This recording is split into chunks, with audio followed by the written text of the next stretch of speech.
We judge others by their behavior, but we judge ourselves by our intentions.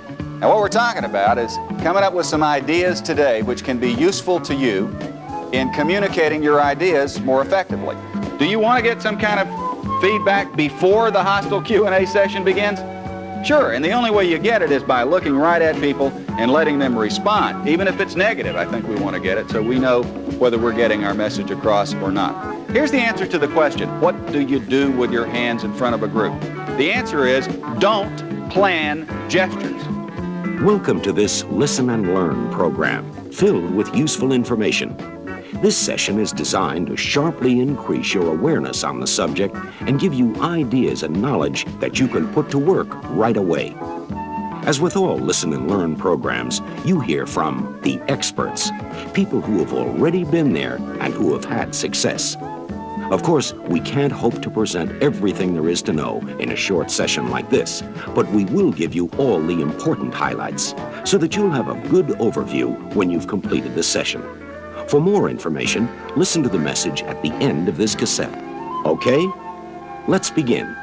Listen, learn, and enjoy. Tom Kirby is a communications expert specializing in business communications. He's president of his own communicator training firm and has been a lawyer, radio personality, and broadcast executive. He's taught over 10,000 executives from Fortune 500 companies how to present their ideas persuasively, forcefully, confidently. He's done this through intensive feedback, speech training programs. On this tape, working with audience participants, Tom shows how to get attention and hold attention, how to handle questions and improve speaker-listener rapport. Let's listen in. Welcome to Better Face-to-Face Communications. Here is the umbrella theme. Some of you may have heard this before, and it never changes. This is what we're always trying to do, communicate a little bit better inside and outside the organization. What we're working on is not the intellectual part of what you say, but it's the physical part, the how you say it. And if I were to stop and have a discussion right now, everybody in the room would probably have several reasons why they agree that how you say it, especially in the selling business, but in all communication situations, is very often as important as the actual words themselves. Yes? That's what we're agreed on that. Now we want to do something about it. Now the problem in talking about communication skills, especially when we're talking about how to improve our skills, is this. It can't be done by talking about it. It's something that has to be experienced, and therefore this is a workshop, and with the exception of a few comments between speakers, this will be a session where you're involved. In fact, we're going to have a way for everybody in the room to be involved in this little time together where we think about the unspoken communications, the invisible communications, body language. We could talk about a whole list of descriptions for the things that are happening that really communicate messages other than the words themselves. Now, here's how we do it. Normally, if we were to say we wanted to improve our communication skills, we got together, we'd have a small group of people and a videotape camera and playback unit so that we could go right past any opinions about whether somebody was communicating well or not, or effectively or not. We just take pictures of each speaker, show them back, let them make up their own minds. We do not have videotape capabilities here today. So what we're going to do is ask 3 of you to be volunteers to come to the front of the room and give 3 short talks, after which we'll have a discussion and talk about these nonverbal communicators, the physical part of communication. But we have to have the volunteers to do it, so we have material to work with. Before I ask for volunteers, I want to ask you all a question. This is not a trick question. It occurs to me that some of you, even though you'd like to improve your communication skills, you may have even thought about taking a course in negotiations or interviewing or public speaking. You may be a little reticent about getting up in front of a group, especially a peer group, to give a talk. Is there anybody in the room who's nervous, either now or any time, about the idea of speaking before a group? Anybody? Would you just look around? See? Almost, raise your hands high so we can, this is not a trick question. Almost everybody is raising their hand to say at one time or another you're a little bit nervous about speaking before a group. I'm glad to see that we have an honest group, because most everybody is. And according to a survey by the Book of Lists, they ask a cross-section of Americans, what's your greatest fear? And the number one fear of adults is speaking before groups, 6 places ahead of death. Here's the survey. Greatest fears of adults. Number 1 fear, speaking before groups. 2nd, heights. 3rd, fear of deep water. 4th, financial problems. 5th, cancer. 6th, flying. And 7th, fear is death. I guess the reason that speaking before a group is a greater fear than death is that we think there's a greater chance we're going to be called on to speak on a given day than to die. Some of you are going to be called on to speak right now. I did this just for one reason, to say you're in a large company, because we're all a little bit nervous. How come? Why any sense of nervousness or surge of nervous energy when you're speaking before a group? Anybody? Ability to express an idea verbally. Maybe we have an inability to express the idea verbally. An idea, have a silly passion, embarrass yourself. Okay, the comment is we're liable to embarrass ourselves. We're afraid of looking silly before the group. That's the consensus of most people I talk to, and there's a reason for being concerned about our behavior in front of a group, because sometimes our job depends on it. For instance, let me ask you this. How many in this room use seminars as a method of prospecting or selling new products to existing clients? Raise your hands, look around. A lot of people. So we're talking about something here which is a serious consideration as part of your job, communicating ideas. Now, there are probably some people who did not raise their hands who have either thought about doing seminars or used to do one, and you just don't feel comfortable standing in front of a group of people. You may be perfectly relaxed one-on-one, but you can't get your ideas across well in front of a group because your nerves aren't under control, or you lack the experience, or you want to hone some skills.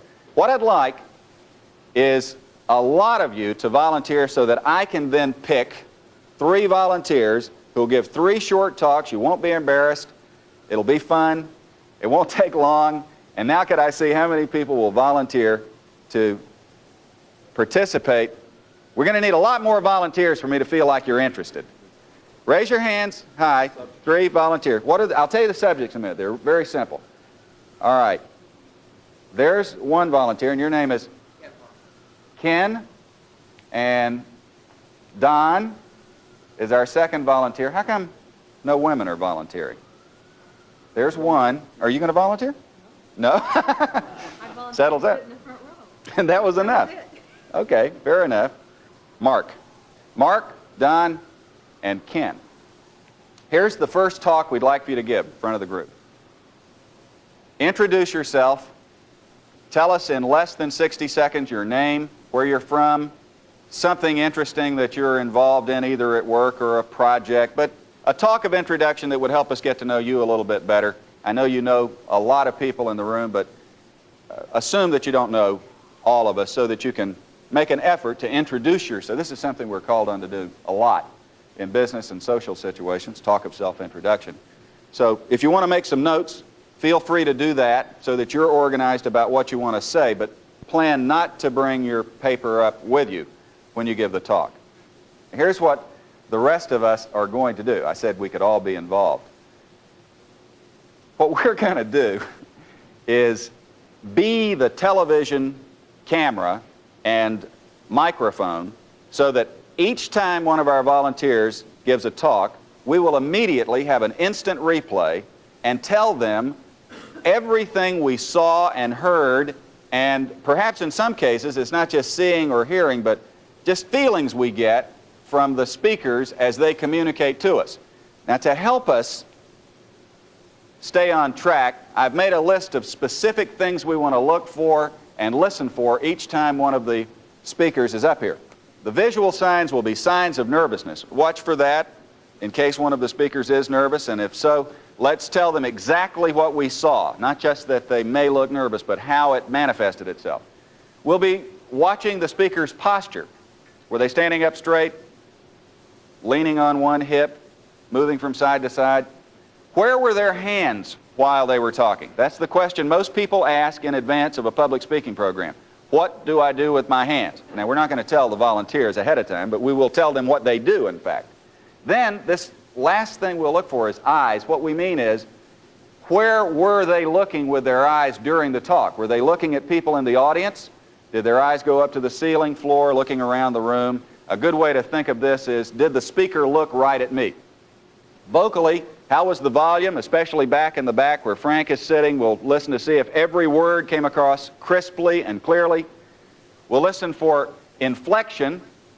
Do we hear peaks and valleys? Is it interesting to listen to, perhaps sliding into a monotone occasionally? Whatever you hear, let's feedback. Then the pace, that's the speed of the delivery of the words. Is it too fast or too slow or just right? And finally, we'll be listening for non-words. What's an example of a non-word? You know, all right, okay. Anything that is repeated, particularly if it has no bearing on the subject matter, we'll call a non-word and report on that to the speakers, who, if they were not nervous before hearing what we're going to do after each talk, are probably a little bit nervous now.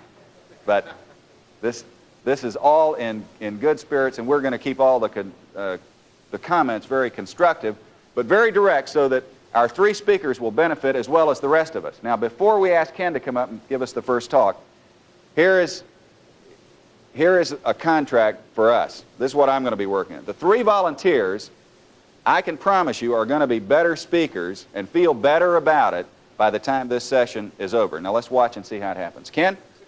Good morning. One of the things, obviously, we all have in common is not that we're only tax shelter coordinators, but we're all brokers working for E.F. Hutton. And I've only been in the business about a year and a half. And one of the most fascinating things I note about this business is that no one started out as a child saying, I want to be a broker. They either want to be firemen or baseball players. And we all came from Don Schwal, for instance, and we all came from somewhere else. It might be interesting to note to you that I used to work for E.F. Hutton as a business consultant. My own background is very analytic. I used to work as an economist for the Central Bank of Israel in Jerusalem before coming to work here. I was a business consultant and only then saw the light of how interesting it might be to be a broker. So my background is probably uniquely different, but probably very much in the same in that we all came from different places. Thank you. Let's give him a hand. Great job, Ken. Don't keep your mic on, please. Let's give Ken some instant feedback on what we saw and heard. Great talk, but let's be specific. Any signs of nervousness that anybody may have noticed? Yes, what was that? The way he was wringing his hands in front of him was a sign of nervousness to some people. I call that the used car gesture, by the way. Boy, have I got a deal for you. All of these things we do say something to the audience. Any other signs of nervousness? Yes. What? The pace of his talk. The pace of the talk, in what way did it? Well, he was trying to be sort of non-nervous by being forth, speaking forth, just the impression of being nervous in the inflections of his voice. All right, it sounded a bit nervous. He was talking at a high level. The pitch of the voice. A lot of things can contribute to it. Anybody else have that feeling in listening to him, that he sounded a little bit nervous? Or No? I guess yes? It wasn't as much nervousness. I think he was hurrying to get in that 60 seconds, and that's what contributed to the high pitch. All right. What I'm hearing is that one way or the other, whether it was because he was trying to compress a lot of information into a short time or because he really was nervous, it sounded that way. Now, from the audience's point of view, does it make any difference whether you are nervous or not if it looks like it to the audience? No. Well, let's find out. Were you nervous at all? Sure, a little bit. All of us are, just Matter of fact, a I little bit. still am. This is one of the hardest things to do, is to stand in front of a group and be talked about. I appreciate your putting up with this. Let's go on with the critique, but with this, yes, other comments? 3 non-words. Man, did it 3 different times. We're having a report on the verbal side already. 3 non-words. Was it distracting to anybody? It was like he was shifting gears. That's when most of us use non-words, when we're trying to think, and we're going to get back to that after another talk. Let me go back to nervousness, just get one thing, and I'll get your comment. Did he, and this is for Ken's benefit, did he appear that nervous But no, not enough for you to worry about. And that's one of the benefits when you see yourself on videotape, perhaps take an intensive course that you'll walk out with. Sometimes we feel nervous, and that inhibits our own communication because we're concerned about looking nervous to the audience. But I would say in Ken's case, it wouldn't bother us at all. We're just putting the spotlight on it. There was another comment over here. He was pacing back and forth. Pacing back and forth we're moving all over our chart here, but in fact, every one of these things in some way could be a sign of nervousness. Yes? Ken, I had no sense of you talking to me. All right, the Is that comment because I is, didn't look at you? the comment is, I was hearing you, but I didn't feel like you were with me. Let me move down our chart here for a minute and ask this question about eyes. No eye contact. That's the point. He didn't have eye contact with you. How many did get eye contact from Ken at some time during the talk? That's good. A handful of people all around the room. Most people would like to get some eye contact from a speaker, or at least feel that the speaker is making an attempt to really communicate with people rather than just saying words. That's why this question is here. I think that's a pretty good job for eye contact. How about posture? We had a comment about pacing, moving a bit. We had a comment about his hands. What else can you say that he would see on a videotape replay, specifically about posture or where his hands were? Yes? Which gave me an impression at that point in time that he would want to make that point more forcefully. In other words, his body language at the midpoint of the talk suggested pay more attention. This is an important part of the talk. Good illustration of what we're saying. That many times the way we speak, the gestures we use while we're speaking, say something to the audience as well. Yes, Mary? But his posture was even. He didn't lean either way. He did walk around a bit, but when he was standing, he stood stably. And what did that say to you? It said, well, it wasn't distracting, whereas when somebody stands on one hip, it's very distracting. All right, the point here is the posture itself, if it's out of control, can be a distraction to the audience. In this case, you're getting a compliment that you were standing up straight. Let's quickly go down here. Volume, how was it in the back? Too low. Could have been louder. We're hearing from the back of the room. How about inflection? Sound all right? Interesting delivery? The pace of the talk we've already talked about sounded a little fast to some people, and we had a non-word count of 3. Anybody disagree with that? All right. Ken, thank you very much. Let's give him another hand. Don? Good morning, ladies and gentlemen. My name is Don Schwall. Very happy to be here this morning. I'm an Assistant Regional Director for Tax Shelters with E.F. Hutton & Company in the Atlantic region, the finest tax shelter firm in the United States. I'm very proud to work for them. Before getting into the brokerage business, however, I was the opposite of Ken. I was a baseball player who dreamed of getting into the brokerage business. It has been quite a change, but it's very much like playing baseball in my eyes. You win some, you lose some, you get rained out once in a while when you don't get your private placement. However, it is something that I have enjoyed from the first day I started. It's something that I'm still enjoying thoroughly, and I'm looking forward to everybody in this room having a record year so that both Frank and I will have the best override check we've ever seen. Thank you. Thank you, Don. Don't take your mic off here. Thanks. Well, I may have overpromised. I said everybody would be a little bit better as a speaker. Don's pretty good as a speaker. Let's tell him why specifically. Any signs of nervousness, by the way? And I didn't see any. Don, were you nervous at all? I was just pepped up a little bit. Pepped up is a good way to put it. We've all got that surge of nervous energy, but in Don's case, I didn't see any signs of nervousness, particularly anything that would be distracting. How was his posture? Excellent. Standing up straight. Did he move at all? Oh, yes. When he started, he was moving up and down like a pitcher on a pitcher's mound. Wonder why.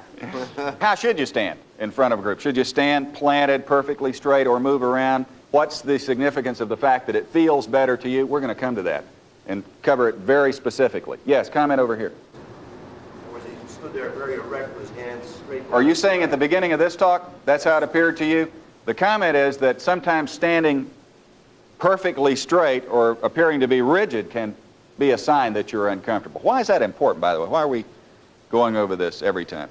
Because if you look nervous in front of a group, the group is not going to think automatically, well, that person's just like everybody else and is a little nervous speaking before a group. They're liable to associate it with your discomfort with the subject matter. And in this business of selling a sophisticated product like tax shelters, the last thing you want is for a client to think you're uncomfortable about the subject matter. So That's why we point this out over and over. Specifically, what about eye contact? How many got direct eye contact from Don? Don, take a look around the room. There are some people in these corners that were missed, but you got people in all points of the room. I'd say that's very good. Did it look pretty good to you in terms of his communication? Yes, Mary? It was a little bit too sweeping, though. Right. I wanted you to... Yeah, I noticed myself. I think that's, again, that 1 minute thing that I think so. you got a clock going in your head, you know, as you're talking. The eye contact may have been a little fast. We saw a lot of people being covered, but not for very long at a time. felt And myself specific, doing that. you knew that? Yeah, I knew I was doing. I could feel I was moving a little too fast. quickly. Right. Volume okay? Nice. Inflection? No problems there at all. The pace of the talk, was it delivered at a comfortable speed for you? Somebody says too measured. Make a note. We'll listen for that next time. And then what about non-words? I didn't hear any. If there were, it was not distracting. We have somebody who made a point of counting, though, and the word is... This.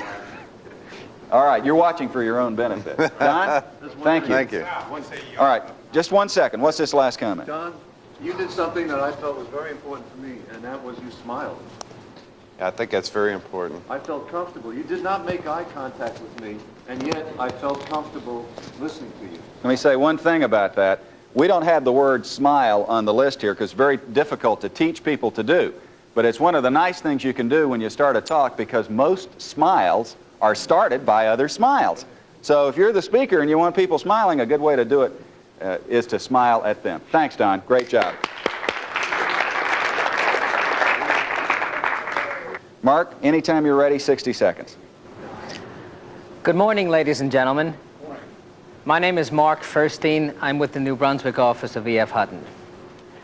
I began this week with more anticipation than I've had in 12 years because I was going to see something I haven't seen in 12 years.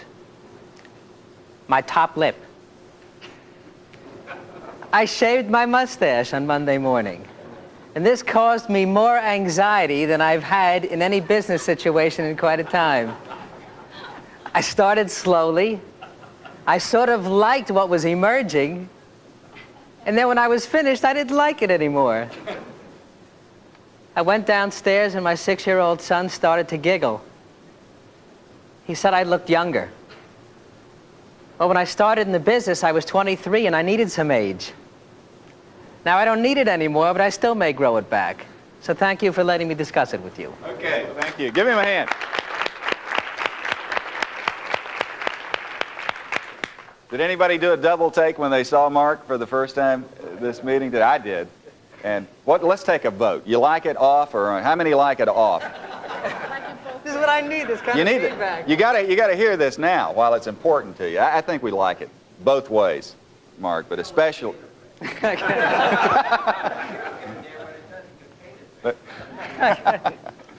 right, let's have the feedback, instant replay for what we saw, the physical skills while Mark was speaking. Any signs of nervousness? No, when he started. What?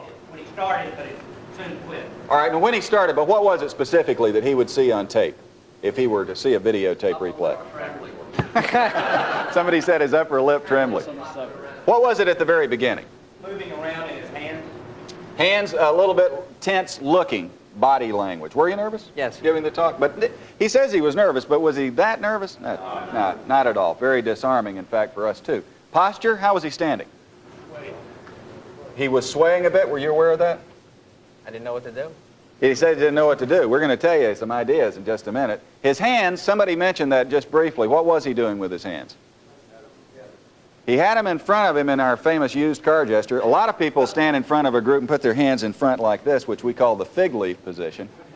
And as soon as we point that out, they put them behind them, and we call that the reverse fig leaf. I mentioned that now that our 3 volunteers have given their first talk because we are going to start talking about options for things to do with your hands other than those ideas which we seem to have all had before. How about eye contact? How many got direct eye contact from Ken? Good. This is one of the best showings for eye contact I've seen in these workshops. Were you making a conscious attempt? Yes. To look at people? He said yes, and that's the key, by the way. Looking for people with mustaches or... Somebody you can relate to. All right, good eye contact. What about volume? especially back over in the corners of the room. How was it? You heard everything, but it could have been a little bit louder, perhaps. Did the volume in any way affect the way you heard the inflection? Yes. I do not have difficulty hearing you or Don. And I've had my hearing checked, and there's nothing wrong with my hearing. I think some people project, and others don't. There's a word that's coming in this comment, and that is projection. I don't know what the quality is. Resonance. There's a difference between speakers. All right, everybody has their own mix that's a combination of their tone of voice and the ability to put that volume out, and the combination is called projection. We're going to focus on that in just a minute. What about pace of the talk? No problems there. Any non-words? I'm looking at our counter. There were none. Mark, thank you very much. Good job. Give him a hand. Now, there are going to be two specific skills we work on for the next two talks. The next talk assignment for our volunteers is this. Tell us a story, 60 seconds or less, about a previous communications experience in which you were personally involved. It doesn't make any difference whether that was you talking to one person or talking to a group of people, and it also makes no difference for our purposes whether it was a successful communications experience or not. But we ask you to do it as a first-person story, mainly for your benefit because it's easier to tell. As somebody said one time, the beautiful thing about the truth is it's so easy to tell. So just tell us, in other words, don't tell a joke. And don't tell a third-person story, but tell us a story in which you were involved. And again, we'll ask you not to bring your notes up with you if you care to make some in advance. There are two skills we're going to work on. Here's the first one. We ask everybody in the room to think about getting eye contact from the speakers. And we got feedback, and this is an excellent group of speakers because occasionally when I do these workshops, I said, how many got direct eye contact from the speaker? And no hands go up. Now, this is the central skill that you can take out of here with you that will help you control nervousness and also help you control your communication with members of the group. Why do you think people have a problem with eye contact in front of a group? Because they're concentrating on their topic? Yes, Frank? That was the point he wanted to make. If you look at somebody, you're going to have personal communication. That might increase your sense of nervousness. That's possible. What I'm going to suggest is the opposite, in fact. That by having a series of what amounts to one-on-one conversations, talking to one person at a time, you'll actually feel less nervous because you'll get involved in the kind of communication you're used to doing most of the time. If you're talking to somebody across a table or in a social situation, do you look them in the eye? Most of us do. Well, let me ask it another way. What happens if you're talking to somebody one-on-one and that person doesn't look you in the eye? What do you think? That you've lost them? What else might you think? That he's hiding something or not interesting. In other words, it's a basic principle of communication, one-on-one, face-to-face, that you look at people while you're talking. Why should it be totally different in front of a group? Now, earlier, one of the unsolicited comments was, I had a feeling that he was looking at people, but the eye contact was a little too fast, perhaps sweeping the audience. We have learned to do that out of habit. Even good speakers, many good speakers, have not mastered this particular skill we're talking about, and that is delivering your message to one person at a time. The eye is a muscle, and if you're used to the idea of sweeping the room, it's going to be very hard to break it. But in fact, I think we can demonstrate now that you'll be a much more effective communicator if you talk to one person at a time, which is just exactly what you do in social situations and in any kind of small group or two people talking communication conditions. Just talk to one person at a time. One of the big benefits, besides the audience's appreciation that you're looking at them, is that you get an opportunity occasionally to get response from members of the audience who might either nod their head or shake their head. We're going to ask the three speakers to come up one at a time. We'll get back to these comments too. And then, in addition to telling us the story, we want you to concentrate on talking to one person at a time. That's your assignment. Just talk to one person at a time. Now, that's a little difficult, as some of you may know if you've tried this before in one of these workshops, because if you're not used to looking at one person at a time, your eyes will have a tendency to go to the ceiling, to go to the floor, to go to another person, and then back. And what we're looking for is one-on-one communication, talking to one person at a time, hopefully delivering a complete thought, but a minimum of 4 or 5 seconds to each person. That we're overdoing it. Let me say that in advance. We're overdoing it so that you can practice the skill of talking to one person at a time. Now, please turn over the cassette to continue.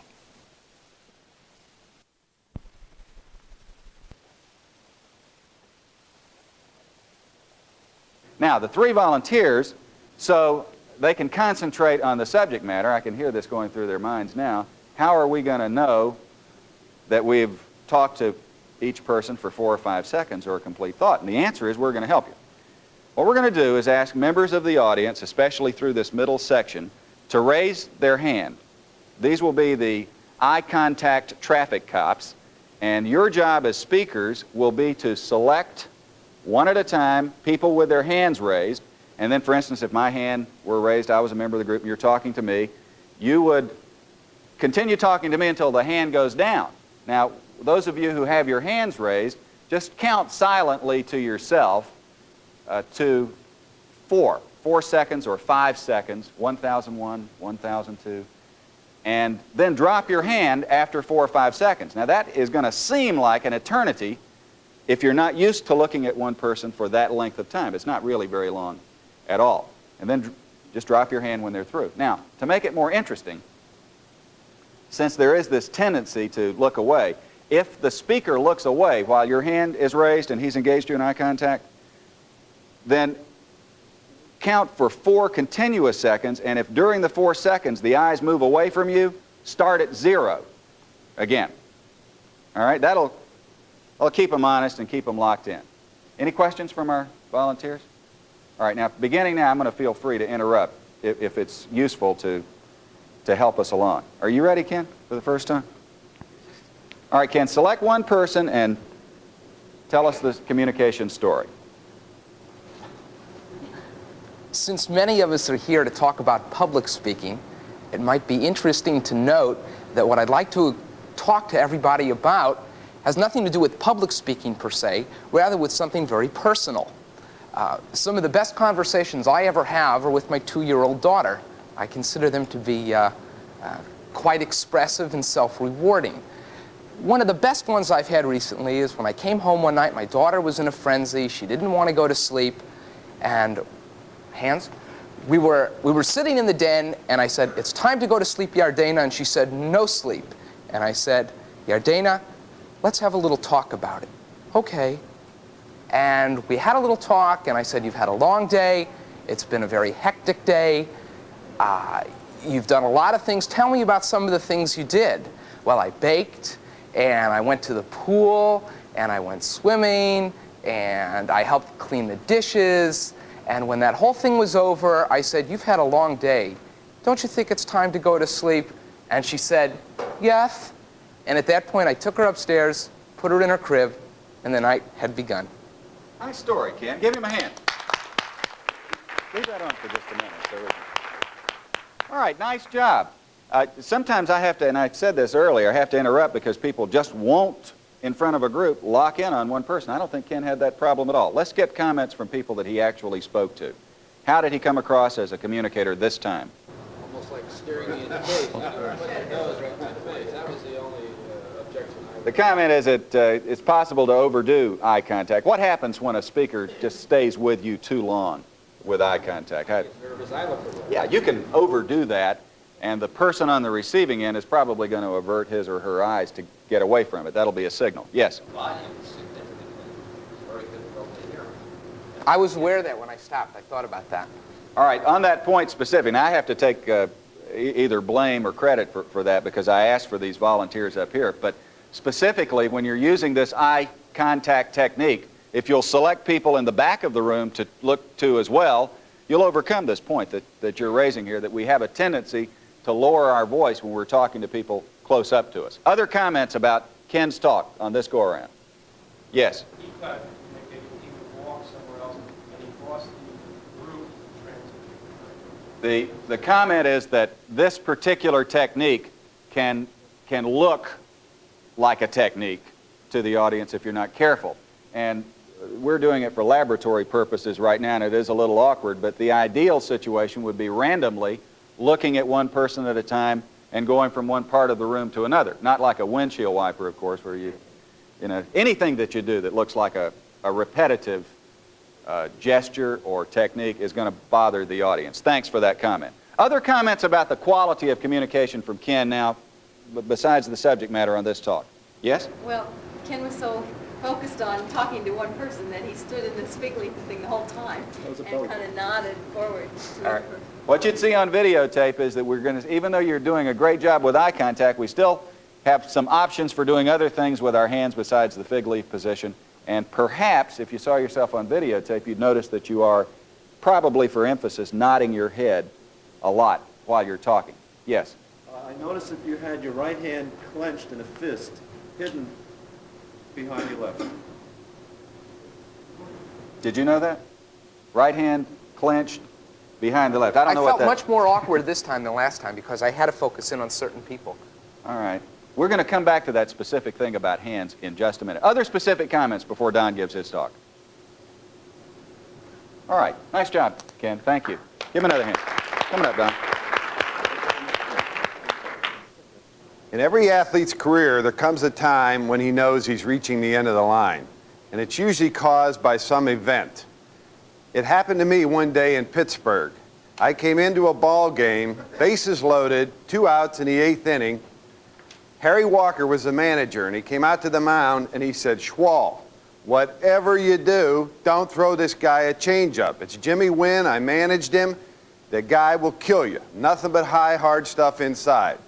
I said, "Harry, don't worry about a thing. Go into the dugout, relax. I'll be there in about 30 seconds when I take care of this turkey." All right, hold it 1 second, Don. Does anybody notice that Don's eyes are moving back and forth just a little bit? Let's focus on that now. Who's the next person you're going to talk to? It was him, yeah. All right. Are you? All right. Stay right with, what's your name? Art. Stay with Art, but concentrate on not moving your eyes a bit. Just lock right in on him. All right. All right. What happened when you... As I said, I'll take care of this turkey. So I got the guy to a 2-2 count. Pagaroni, the catcher, gave me the sign, and I threw the best fastball I had. He hit it about 380 feet over the left field wall. As I was standing there enjoying the sight of the ball, I happened to turn around and I see Harry running out to the mound to me. He said, "Schwal, I told you, don't ever throw him a changeup." And with that, Pag took off his mask and said, "Harry, that was his fastball."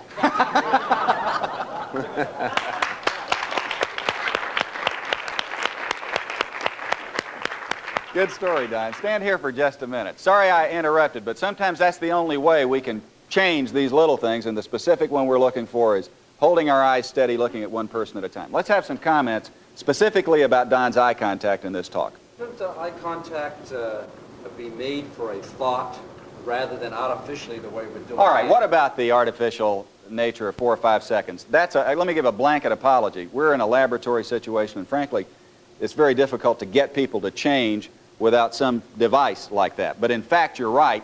If you're looking at a person, the correct time is what feels right, and usually that's a thought. Why is that?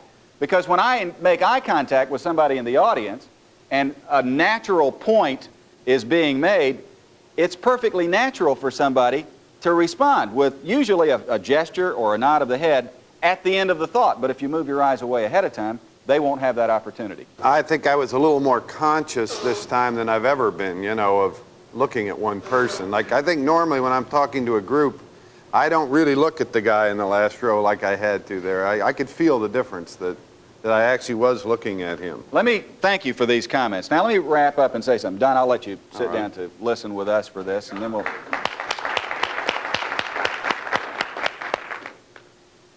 Just before Mark comes up, let me wrap up some of these things about eye contact, and I think you've made some good points here, especially about the fact that when you're learning a new technique, it can backfire on you if it appears to be a technique in the audience. I think that was the gist of this last comment. You've got to get comfortable with this yourself. Now let me go back to the question about, is eye contact for everybody? There perhaps are people who can be as good as they can be as a speaker without really working on eye contact. I see very few of them, and I've worked with a lot of people over the years. Usually this will bring out other things in the speaker because the speaker benefits from eye contact as well as the audience, particularly from this response you get when you're looking at people and there is a little nodding of the head occasionally. Now let me ask you this. In this business of selling tax shelters, let's imagine a seminar where you're explaining a product to a group of prospects. Do you want to get some kind of feedback before the hostile Q&A session begins? Sure, and the only way you get it is by looking right at people and letting them respond. Even if it's negative, I think we want to get it so we know whether we're getting our message across or not. One final thing for Don, and this is for everybody 6 feet tall in the room and over. You don't have an option, if you're a big person, about putting out a big message, do you? If there's a disparity between what we see and what we hear, it's going to give us a little bit of a pause, perhaps at a subconscious level.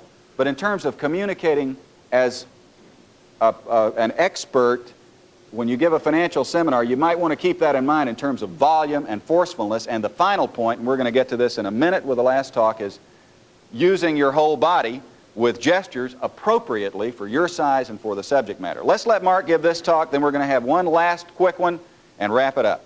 I do public speaking from time to time. And I'm your basic do-gooder in that I will lecture to senior citizens about their finances. And I really don't attempt to sell them anything, but to explain various parts of the financial world and what could help them. I had a difficult situation about a month ago. I normally go into a meeting and I immediately disarm them with a joke. I rely on my charm for at least the first 10 minutes. But what happened was that I didn't know that I was 20 minutes late. The chairperson told me to start at 1 o'clock. Who knew that they were expecting me at 20 of 1? I walk in the room, I introduce myself, I told them where I was from. This little lady in the corner was saying, "We got a bus to catch." We have a bus to catch. And she was knitting. This was not a good sign. And I didn't know how to react. This happened invariably through the meeting, because not only did she interrupt my joke, which is supposed to disarm them, she was distracting the attention of anybody interested.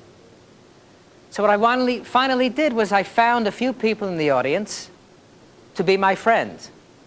Whenever she said something, they'd say, "Shut up." And the best thing that this lady said during the whole meeting was goodbye. Thank you. Okay, give him a hand. All right, let's have instant replay for Mark. What did you see and hear specifically about eye contact? Can I have some comments from you, please? He didn't look at you. Did you have your hand raised? You wanted him to look at you, but he didn't? I thought I looked at you. All right, let me just ask this one thing. Could it possibly be that there's a glare on Mark's glasses? All right, sometimes we don't have the option. If I'm trying to read something, I've got to have glasses. So I'm not saying this as a blanket statement, but in giving seminars, if you do wear glasses, keep in mind that it could have a glare. I started wearing contacts recently, but I'm still not comfortable with them. It'll be interesting to see my eyes flipping up and down with contacts the next time. On the subject of comfort, we talked about this a few minutes ago, and it relates to practicing this skill of eye contact. It's not going to feel comfortable anytime you change some kind of physical behavior. Much like people I know who've taken golf lessons in the process. Now, just change your grip about 1/8 of an inch here, and it'll be fine. And they tell me that it never feels comfortable, not at least for a few rounds. And it's the same with this eye contact. We're just asking you to do something that you already do in front of a group a little bit more of. Yes, Don? I thought one thing he did very well was that when he changed eye contact, he paused, which kind of gave a new thought to the new person, which I think is good. Rather than cutting off my eye contact in the middle of a statement and going to somebody else. All right, he had a smooth transition between people as he moved from place to place in the room. Yes, Frank? Mark, the volume is still too low. I'm going to have to ask you to move forward the next time. All right, any other specific comments for Mark? We'll have a chance to hear him at a higher volume one more time. All right, Mark, thanks. Now, we're going to wrap up. The time is rapidly disappearing. It always goes too quickly when you're having fun. And we have one more talk. This final one, and I won't interrupt, we'll just give them in pretty quick succession, will be our last talk for each speaker. This one will be a favorite story about yourself. another favorite story about yourself, only this time try to build into the story something that provides the raw material to get excited about. Perhaps like a sports story. Don, of course, got some stories that could require some animated delivery, and that's what we're talking about. This ties it all together. What do you do with the rest of your body? You master eye contact, you know the words that you're going to say. Now let's put it all together and make sure our gestures work. Here's the answer to the question, what do you do with your hands in front of a group? The answer is, don't plan gestures. Do exactly the way you do. Watch other people to see this. Do exactly the way you do in a social situation where it is practically impossible to talk without using supportive gestures. They come out naturally. Now, if some of you remember seeing one of our former presidents give talks. The president I'm thinking about, tried to memorize gestures, and he was fond of saying, "My fellow Americans, I have two points I want to make today." The two fingers would go up in the air after the words came out of his mouth. How did that come across? Perhaps that too. I think most people feel that it was rehearsed and therefore maybe insincere. I'm not saying that he was, but I'm saying that's how it can come across. Therefore, the advice is this about what to do with your hands. Get excited about the subject matter, get rid of inhibitions, and this will automatically be right, what you do with your hands.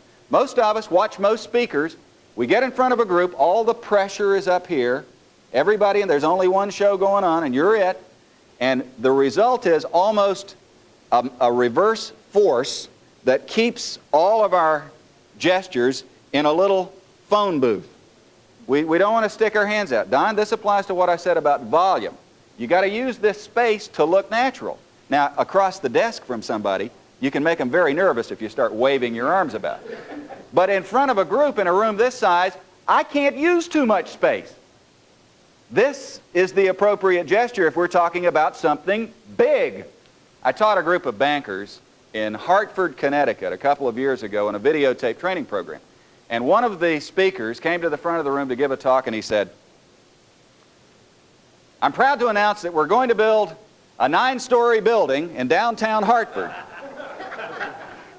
And put his hands right in front of him like this. One of his associates in the back of the room said, "Hey, that looks like a piggy bank." Here's the point. Find in this story, hopefully you'll have some big things to do for us, but the key here, and the key for all of us, when you take a videotape training program and see yourself getting uninhibited, it will unlock the natural speaker in you. Now, this is the thing we want to suggest for the 3 volunteers before they come up. Just get a little bit louder than you think you have to be. That was an unsolicited comment for all 3 of the speakers. We have a bone right next to our ear that prevents us hearing ourselves as other people do. So don't rely upon what you think is right. Get a little bit louder than you think you have to, and the result is, since this body is an ecosystem, the gestures will probably expand a little bit with your increased volume. Now, one final thing I'm going to say, then we'll have the 3 talks, and it'll be over with. Here is for the analytical people in the room, and I know there are some people who like to have a scientific basis for everything they take in. Here's some science for you about what we're doing right now, about adding enthusiasm and energy to a talk. How fast can a speaker crank out words in words per minute delivery? Anybody know? The suggestion is 160 words, and that's close enough. It's about 150 to 160. Clock a 60-second radio commercial, you'll hear about that many words come out. That's not very many words per minute for the brain power of the average adult. We know that because you can speed read at 700 or 800 words per minute, can you not? How fast can the mind receive and process information when listening to a speaker? Faster than that. That's why we get bored so easily listening to speakers, because our mind is working, let's say, on a slow day at 1,500 words per minute. What's happening between the 1,500 words per minute for every member of the audience and the puny production level of 150 words per minute? That's intellectual word power going out. What's happening in here? That's the war zone for keeping the audience's attention. All more reasons for doing something up here to keep the attention on you instead of noises, distractions, or as most people will tell you, even at an exciting information-packed meeting like the one we're attending right now, occasionally, even though we're interested in what's going on, our mind will go back to the office or to the golf course or to the King Cole bar downstairs or someplace. That's the challenge for our speakers on our final talk. Add some enthusiasm, get louder than you think you have to. We've rented this room for the day. They can't stop us. And then we'll give you a little quick feedback after this last talk. Ken, are you ready? Don Schwall is the baseball person here. But I have two first cousins who were both relief pitchers for the University of Pennsylvania. They're about 10 years older than I am.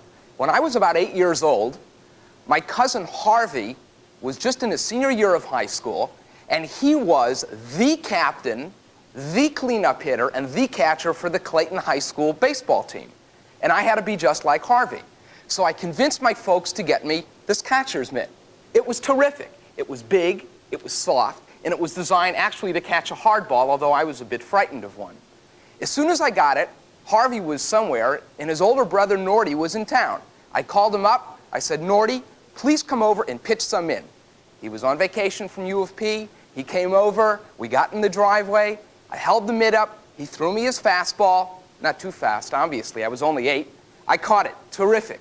We did it again and again and again until Norty wound up, looked at me very seriously, threw his curveball, and it landed right between my eyes. Thanks. Give him a hand. Nice job, Ken. Couple of quick comments before we hear Don's and Mark's. Yes? How were his gestures distracting? Specifically, what would he see on videotape? Were you making an attempt to use gestures? Yeah, That's what people are telling us from the audience. I appreciate the attempt from the standpoint of this workshop, but I think what we're hearing is it could look a little more natural if you just let it happen.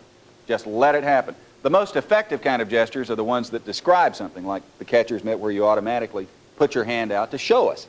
And if you'll think of it that way and cut down the effort on gestures, it'll look more natural. Thanks, Ken. Nice job. Give him another hand. Speaking in behalf of Hey, E.F. Don. Hutton and Company. Not loud enough. Louder? Let's get a little bit louder. All right. Speaking. Speaking in behalf of E.F. Hutton and Company around the region and the country as a whole, you know that I've done a lot of kidding about my baseball career. In fact, when I get into it, I talk quite a bit about some of my female relationships. However, today I want to set the record straight. I am a very happily married man. In fact, I just celebrated my 20th wedding anniversary.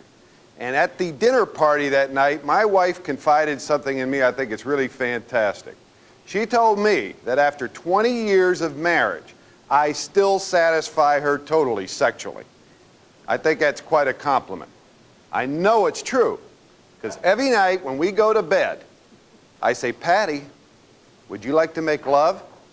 And she says, no thanks, I'm satisfied.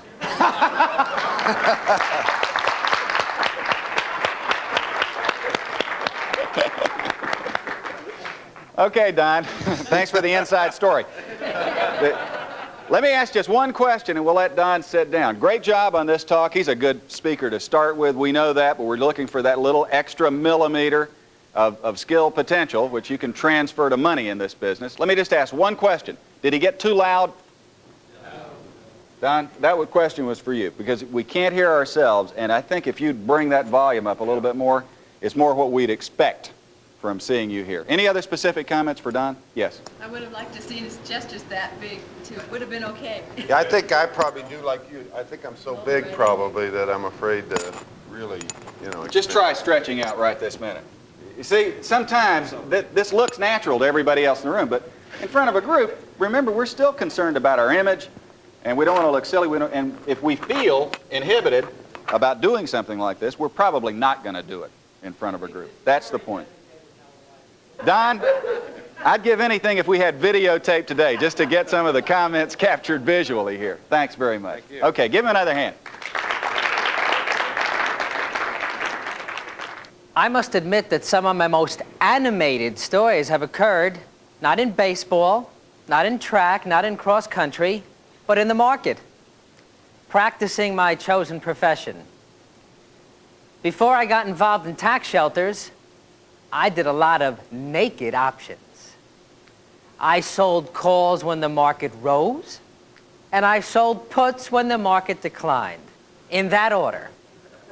As a matter of fact, when I was asked one day, to what did I owe my enthusiasm for tax shelters, I told them I was naked ASA when it went to 90, and homestake when it was 80, and I had no place to go.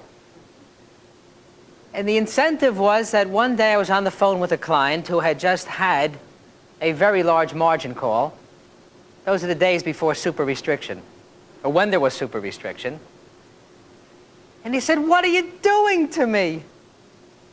Why am I doing business with you?